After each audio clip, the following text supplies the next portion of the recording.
এখন শুনবেন সংবাদ শিরোনাম।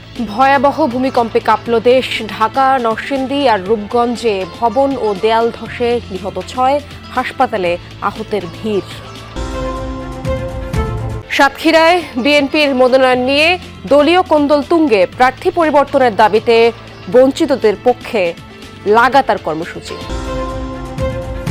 সমুদ্রপথে ইউরোপ যাত্রায় প্রাণ গেল মাদারীপুরের 3 যুবকের। দালালের খপ্পরে পড়ে নিঃস্ব পরিবার, ফেরত চায় মরদেহ। বরিশালে বান্তা সম্প্রদায়ের মাঝে শিক্ষার আলো ছড়াচ্ছে মানবিক স্কুল বাতিঘর। কয়েকজন শিক্ষার্থীর উদ্যোগে শিশুদের জন্য অবৈতনিক পাঠশালা। আসসালামু আলাইকুম। এতক্ষণ দেখছিলেন সংবাদ শিরোনাম, এখন দেখবেন বিস্তারিত। শক্তিশালী ভূমিকম্পে কেঁপে উঠল দেশের বিভিন্ন স্থান। এর মাত্রা ছিল 5.7। ভূমিকম্পের আঘাতে এখন পর্যন্ত ঢাকায় 3 জন, নরসিংদীতে 2 ও নারায়ণগঞ্জের রূপগঞ্জে 1 জনের মৃত্যুর খবর পাওয়া গেছে। আহত হয়েছেন অনেকে। সকাল 10:40 দিকে এই কম্পন অনুভূত হয়। আবহাওয়া অধিদপ্তর জানিয়েছে, এর উৎপত্তিস্থল নরসিংদীর মাধবদীতে। গত 30 বছরের মধ্যে দেশের সবচেয়ে শক্তিশালী ভূমিকম্প এটি। এতে আতঙ্ক ছড়ায় দেশ জুড়ে। হঠাৎই কেঁপে উঠল ভূপৃষ্ঠ। শক্তিশালী কম্পনে দুলতে থাকে চারিদিক। প্রাণ বাঁচাতে ঘরবাড়ি, দোকানপাট থেকে ছুটে বের হয়ে যায় মানুষজন। আবহাওয়া অফিসের তথ্য মতে ভূমিকম্পের উৎপত্তিস্থল নরসিংদীর মাধবদী। পলাশের ভিরিন্দা গ্রামে একটি স্থানে মাটিতে ফাটল দেখা দেয়। একই উপজেলার নালিতে গ্রামে মাটির ঘরে দেয়াল ধসে নিহত হয়েছেন একজন। সদর উপজেলার গাবতলী এলাকায় বহুতল ভবনের দেয়াল ধসে পাশের টিনশেড বাড়িতে পড়ে 3 জন আহত হয়। এদের মধ্যে 2 জনকে ঢাকা মেডিকেলে আনা হলে চিকিৎসাধীন অবস্থায় প্রাণ হারায় শিশু ওমর। তার বাবা গুরুতর আহত অবস্থায় চিকিৎসাধীন।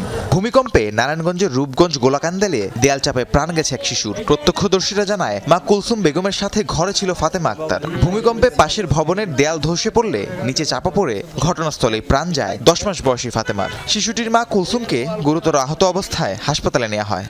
আমরা দুজনে অজ্ঞানের মতো অবস্থান চিকুর বাকুর করতেছি।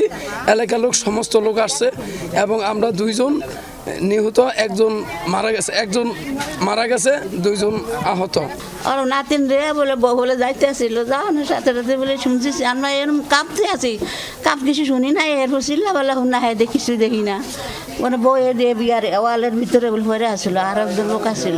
সাতক্ষীরা 2 আসনে বিএনপির প্রার্থী পরিবর্তনের দাবিতে মানববন্ধন করেছেন মনোনয়ন বঞ্চিত নেতা আব্দুল আলিমের সমর্থকরা। সকালে সদরের বিনের পাতায় সাতক্ষীরা খুলনা মহাসড়কের পাশে হয় এই কর্মসূচির সময় মানববন্ধনকারীরা বলেন, শৃঙ্খলা ভঙ্গের অভিযোগে দল থেকে বহিষ্কৃত নেতার মনোনয়ন মেনে নেওয়া হবে না। সাতক্ষীরা 2 আসনে জেলা বিএনপির সাবেক সদস্য সচিব আব্দুল আলিমকে ধানের শীষের প্রার্থী করার দাবি জানান। দাবি আদায় না হওয়া পর্যন্ত আন্দোলন চালিয়ে যাওয়ার হুঁশিয়ারিও দেন তারা। নির্বাচনী উত্তাপের আগেই সাতক্ষীরায় বিএনপির প্রার্থী মনোনয়নকে ঘিরে ছড়িয়েছে উত্তেজনা। একের পর এক সড়ক অবরোধ, মশাল মিছিল ও বিক্ষোভ চলছে প্রতিনিয়তই। প্রার্থী পুনর্বিবেচনার দাবিতে রাজপথে আন্দোলন চালিয়ে যাচ্ছেন বিএনপির মনোনয়ন বঞ্চিত 2 নেতার সমর্থকরা। সাতক্ষীরা 1 হাবিবুল ইসলাম হাবিব, সাতক্ষীরা 2 আব্দুর রউফ, সাতক্ষীরা 3 কাজী আলাউদ্দিন। 3 নভেম্বর সাতক্ষীরা 2 আসনে আব্দুর রউফকে প্রার্থী ঘোষণা করেন বিএনপি মহাসচিব। এতে ক্ষোভে ফেটে পড়ে তৃণমূল। রাতেই মহাসড়কে চলে মশাল মিছিল, বিক্ষোভ। আসনটিতে স্থানীয় বিএনপি নেতাকর্মীদের একাংশ চান জেলা বিএনপির সাবেক সদস্য সচিব আব্দুল আলিমকে। দফায় দফায় সাতক্ষীরা খুলনা মহাসড়ক অবরোধ করে বিক্ষোভ, মশাল মিছিল অব্যাহত রেখেছে আলিম সমর্থকরা। জনগণের সাথে ছিল চেয়ারম্যান আব্দুল আলিম।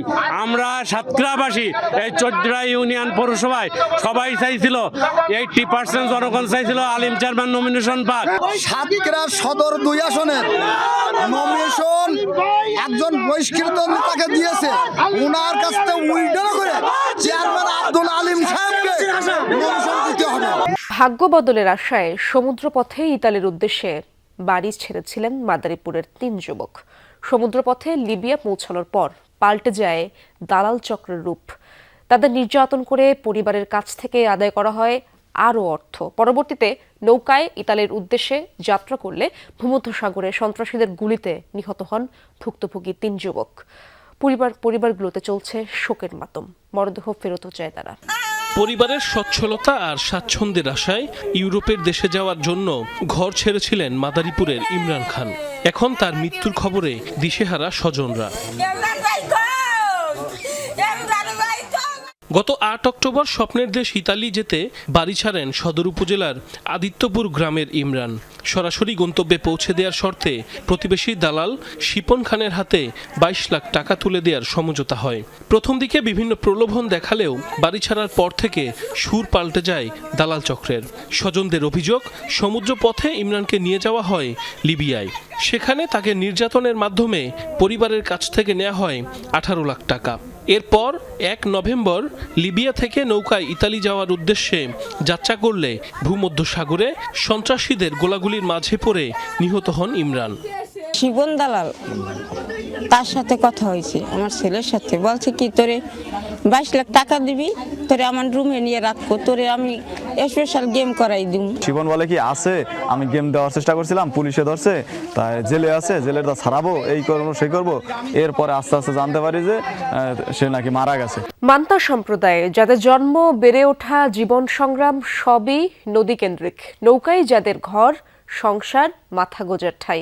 দেশের সকল নাগরিক সুবিধা থেকে বঞ্চিত এই সম্প্রদায়ের মানুষ, নেই শিক্ষার আলো।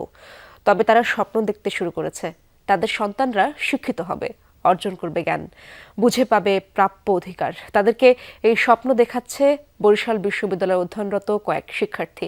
মান্তার শিশুদের জন্য খুলেছে বিনামূল্যের পাঠশালা, নাম দিয়েছে বাতিঘর। দুপুর গড়িয়ে পশ্চিমের আকাশে যখন সূর্য হেলে পড়ে, বই খাতার ব্যাগ ঝুলিয়ে বাতিঘরের দিকে রওনা হয় শিশুরা। সবাই মান্তা সম্প্রদায়ের। নৌকায় ঘুরে যাদের দিন কাটত, তাদের কণ্ঠে এখন বাংলা ইংরেজি কবিতা। ধীরে ধীরে আয়ত্তে নিচ্ছে বাক্য লেখা, ছবি আঁকা, শিখছে গান, নাটিকা, আবৃত্তি। হাট্টি মেটনিম ডিম মাঠে ফরে ডিম কালো খাতা ছুটাছিং রা হাট্টি মেটিং ডিম twinkle twinkle little star how I wonder how to are up above the also high like a diamond in the sky. আমাদের ছোট নদী চলে বাঁকে বাঁকে, বৈশাখ মাসে তার হাঁটু জল থাকে, পার হয়ে যায় গরু, পার হয় গাড়ি, দুই ঢালু চোটার ঢালু তার পারি। বরিশাল বিশ্ববিদ্যালয়ে পড়াশোনা করছেন দেশের বিভিন্ন অঞ্চলের শিক্ষার্থীরা। তাদের মধ্য থেকেই একদল শিক্ষার্থী ব্যক্তিগত খরচে বিশ্ববিদ্যালয় এলাকায় গড়ে তুলেছেন মানবিক পাঠশালা। তাদের বিশ্বাস, সমাজ থেকে পিছিয়ে পড়া মান্তা শিশুদের অন্ধকার থেকে শিক্ষার আলোয় নিয়ে আসবে এই বাতিঘর।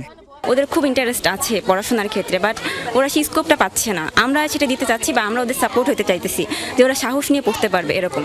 আমাদের তরুণ সমাজ হিসেবে আমাদের কাজ হচ্ছে যারা সুবিধা বঞ্চিত তাদের অধিকারটুকু পেয়ে দেওয়া, বা যারা শিশু, যারা আন্ডারপ্রিভিলেজড আছে তাদের জন্য কাজ করা। সপ্তাহে শুক্র ও শনিবার পাঠদান চলে উন্মুক্ত এই পাঠশালায়। ৫ থেকে ১০ বছর বয়সী ৩০ জন শিশু বাতিঘরের নিয়মিত শিক্ষার্থী। পাঠ্যপুস্তকের বাইরে সামাজিক মূল্যবোধ, পরিচ্ছন্নতা, নাগরিক অধিকার, ভবিষ্যৎ লক্ষ্য নির্ধারণ সহ নানা বিষয় শেখানো হয় এই পাঠশালায়।